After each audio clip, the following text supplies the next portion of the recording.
आज हम आपको वो सच बताने जा रहे हैं जो हिंदुस्तान के हर नागरिक की धड़कनों को तेज कर देगा। एक ऐसा फैसला जिसे सुनकर वाशिंगटन से बीजिंग तक खामोशी छा गई।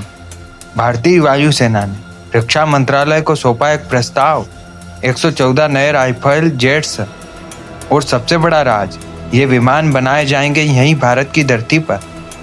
यह कोई साधारण डील नहीं, ये है भारत का अब तक का सबसे बड़ा रक्षा सौदा। 60% से ज़्यादा देसी उपकरण और लाखों करोड़ की डील। यानी यह सिर्फ जेट्स नहीं, यह है हिंदुस्तान का भरोसा, हर उस सैनिक का साहस जो सीमा पर खड़ा है। लेकिन सवाल उठता है, क्यों इस खबर ने पाकिस्तान को बेचैन कर दिया? क्यों बीजिंग की नींदें उड़ गई और क्यों वाशिंगटन भी चुप है? क्योंकि राफेल सिर्फ एक जेट नहीं, यह है हवा में उड़ता तूफान। और ये वही राफेल है जिसने ऑपरेशन सिंदूर में पाकिस्तान के अरमानों को राख बना दिया था। इसका स्पेक्ट्रा वॉरफेयर सिस्टम चीन की PL-15 मिसाइलों को ऐसे ध्वस्त करता है जैसे कोई सैनिक ढाल बनकर देश की जान बचा ले। और अब भारत इन जेट्स को अपने घर में बनाएगा। फ्रांस की कंपनी डसाल्ट एविएशन और भारत की कंपनियां मिलकर टाटा जैसी ताकतें इस प्रोजेक्ट को देसी बनाएंगी। यह सिर्फ तकनीक नहीं, यह है आत्मनिर्भर भारत का सपना।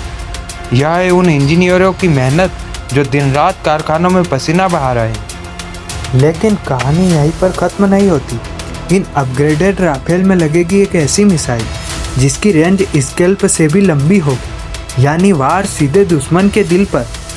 हैदराबाद में बन रहा दुनिया का सबसे बड़ा M88 इंजन हब, ताकि युद्ध के समय भारत किसी और पर निर्भर न रहे।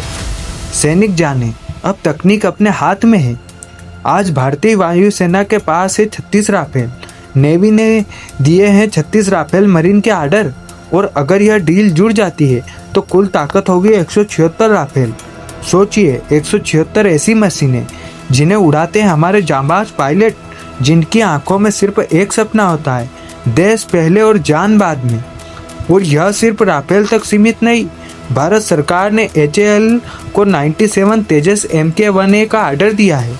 62,000 करोड़ की डील, यानी अगली पीढ़ी के पायलट अपने ही बनाए विमानों में उड़ान भरेंगे। तो क्या यह भारत का मास्टर स्ट्रोक है? क्या यही वो कदम है जो एशिया की ताकत का संतुलन बदल देगा? और क्या वाकई अब खेल के नियम बदलने वाले हैं?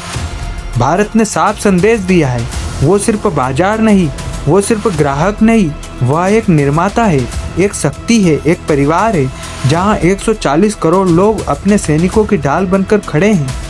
आज दुनिया को साफ सुनना होगा, अब नियम हमारे होंगे और भविष्य हिंदुस्तान का होगा। जय हिंद।